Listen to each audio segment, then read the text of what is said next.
성탄절에 주시는 하나님의 말씀을 찾아 봉독하겠습니다. 오늘은 제가 봉독하도록 하겠습니다. 신약성경 누가복음 2장 8절로 14절까지의 말씀입니다. 신약성경 누가복음 2장 8절로 14절까지의 말씀 다 함께 찾으시기 바랍니다.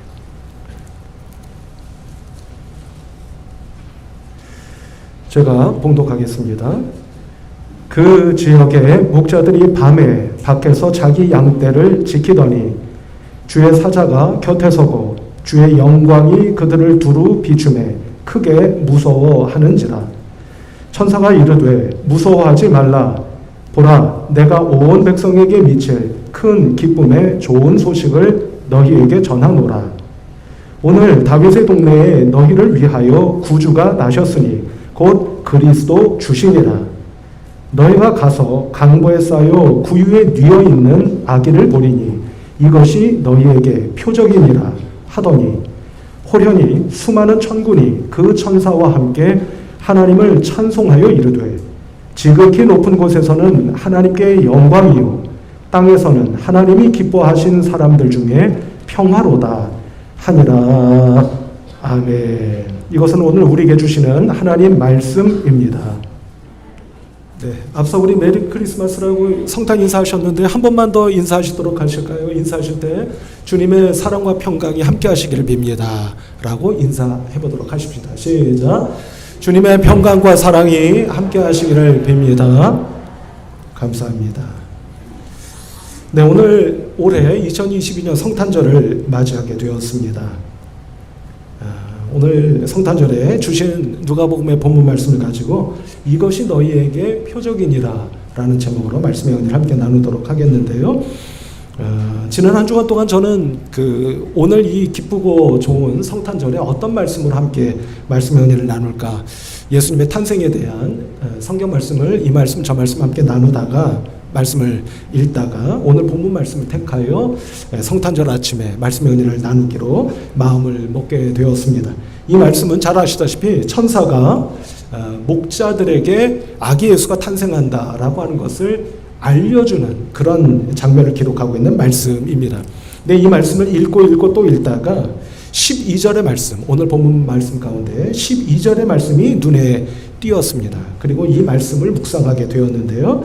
이 말씀은 다른 것이 아니라 어떤 말씀입니까? 너희가 가서 강보에 쌓여 있고 구유에 뉘어 있는 아기를 볼 텐데 그 아기가 뭐라는 겁니까? 그 아들이 표적이다 라고 하는 말씀입니다. 성도 여러분, 제가 이 말씀이 눈에 띄고 이 말씀을 묵상하게 된 이유는 뭐냐면 이런 겁니다. 하나님께서 왜 허구 많은 표적 가운데 하필이면 아기를 표적으로 보여주신 것일까? 물론 성육신하여 육을 입고 이 땅에 오시는 구원자이시기 때문에 아기로 오시는 것이 당연하겠습니다만서도 우리가 일반적으로 생각하는 구원자를 염두에 둘 때에 왜 아기를 표적으로 삼으신 것일까 하는 생각을 해보게 되었다는 말씀입니다. 예를 들면 어느 날 갑자기 호련히 우리가 일반적으로 알고 있는 백마를 탄 누구가 나타난다든가 어떤 강력한 어떤 힘을 가진 자가 느닷없이 나타난다든가 하늘에서 불이 떨어진다든가 하늘에 어떤 이상한 형상이 나타난다든가 그런 것을 표적으로 보여주실 수도 있지 않겠습니까?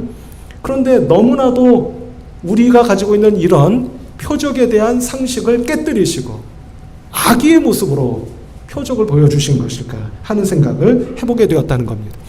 덧붙여 말씀을 드리자면 우리가 일반적으로 생각하는 구원자는 우리를 먹여주셔야 되지 않습니까? 근데 아기는 어떻습니까? 도리어 우리가 그 아기를 먹여줘야 되지 않습니까? 일반적으로 우리가 알고 있는 구원자는 오셔서 우리를 돌봐주셔야 되지 않습니까? 그런데 아기는 어떻습니까? 도리어 우리가 그 아기를 돌봐줘야 되지 않습니까? 그래서 그런 생각을 해보게 되더라 하는 것이죠. 왜 수많은 표적이 있을 터인데 하필이면 하나님께서는 아기를 표적으로 보여주신 것일까 하는 것을 한 주간 묵상하면서 두 가지의 아주 은혜로운 사실을 깨닫게 되었습니다. 그것은 무엇이냐면 먼저 첫 번째는요, 이런 것입니다. 성도 여러분, 우리가 갖고 있는 구원자에 대한 이미지, 그 상식을 깨뜨리시고 가장 무력해 보이고 가장 힘없어 보이는 아기, 바꿔 말씀드리면 힘이 없고 약한 것이야말로 진정한 구원이요 구원자이다 라고 하는 것을 우리에게 가르쳐 주시는 말씀이 아니겠는가 하는 생각을 해보게 되었습니다. 앞서 말씀드린 우리가 일반적으로 가지고 있는 구원자에 대한 상식을 생각해 보자면 하나님께서는 우리의 그런 상식을 깨뜨리시고 그런 상식을 뛰어넘으셔서 전혀 다른 하나님의 방식으로 역사하시고 하나님의 구원이 작동하시는구나 라고 하는 것을 우리가 깨닫게 되는데요. 자, 성도 여러분, 우리가 일반적으로 생각하는 구원자는 이런 분들이다 라고 하는 것을 앞서 잠깐 말씀을 드렸습니다만 조금만 더 말씀을 드려보자면 우리가 생각하는 구원자는 보통 힘이 세지 않습니까? 지위가 높지 않습니까? 가진 것이 많지 않습니까? 그런 분, 그런 존재, 그런 사람이야말로 우리를 구원해 줄 수 있는 분이다 라고 여기지 않습니까? 어떤 분이요? 힘이 세고 지위가 높고 가진 것이 많은 어떤 분. 가만히 생각을 해봅니다. 그런 분이 우리를 구원한다고 할 때에 이런 생각이 드는 거죠. 본의든 아니든 어쨌든 간에 그 구원에 가는 과정 속에서 그 힘으로 누군가를 누를 수도 있고 가진 것으로 누군가를 다치게 할 수도 있고 아프게 할 수도 있는, 그렇지 않겠습니까? 아무리 그 구원이 귀하고 아름다운 것이라 할지라도 그 과정에서 누군가를 누르거나 다치게 하거나 아프게 한다면 그것이 진정한 구원일 수 있을까 하는 생각을 해보게 되었다는 것입니다. 진정한 구원일 수 있겠습니까? 그럴 수 없죠.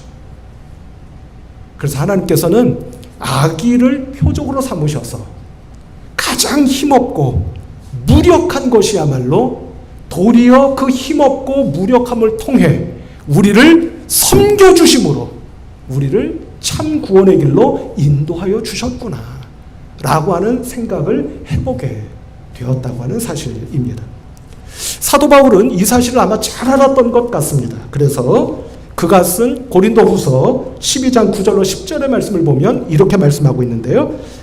같이 한번 읽어보도록 하실까요? 시작. 나에게 이르시기를 내 은혜가 네게 족하도다. 이는 내 능력이 약한 데서 온전하여 짐이라 하신지라.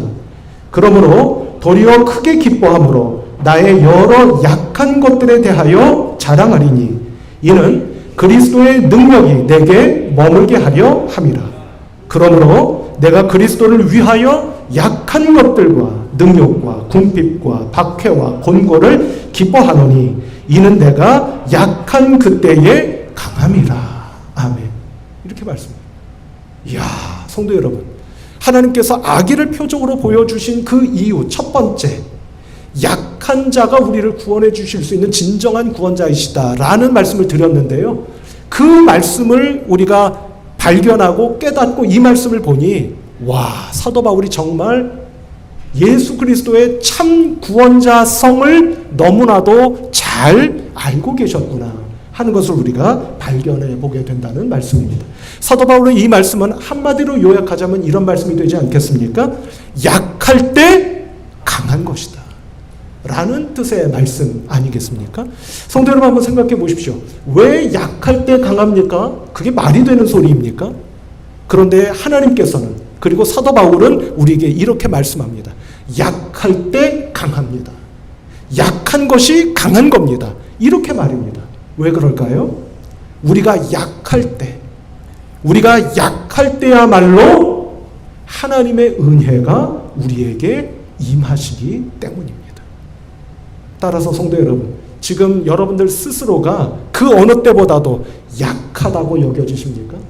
그 어느 때보다도 내가 힘이 없다고 여겨지십니까? 지금이야말로 지난 한두 주간 말씀을 드렸던 것과 같이 지금이야말로 하나님의 은혜가 여러분들에게 임하실 때인 줄로 믿으시기를 주님의 이름으로 축복합니다. 그 은혜가 여러분들에게 임하여져서 힘없고 나약한 내가 그 어느 때보다도 주님의 은혜에 사로잡혀 강한 자가 될 수 있는 때임을 굳게 믿으시고 오늘 그 믿음으로 무력하기 이를 데 없고 힘없기 이를 데 없는 모습으로 이 땅에 육을 입고 아기의 모습으로 오신 우리 주님을 그 믿음으로 겸손하게 경배하고 예배하며 맞이하고 영접하시는 우리 성도 여러분들 한 분 한 분 모두가 되시기를 우리 주님 예수 그리스도의 이름으로 축복합니다. 자, 주께서 아기를 표적으로 삼으신 이유가 무엇일까에 대한 말씀의 은혜를 나누고 있습니다. 첫 번째는 약한 자야말로 우리를 구원할 수 있는 진정한 구원자이기 때문임을 말씀드렸습니다. 두 번째는 아기의 모습으로 이 땅에 구원자가 오셨다, 표적을 보여주셨다 라고 하는 것은 다른 것이 아니라 우리에게 하나님께서 이와 같은 사실을 깨우쳐 주시기 위함인 것이라고 깨닫게 되는데요. 그것은 바로 우리 모두가 기다리고 또 기다려야 한다고 하는 사실 때문입니다. 어떻게 해야 한다고요?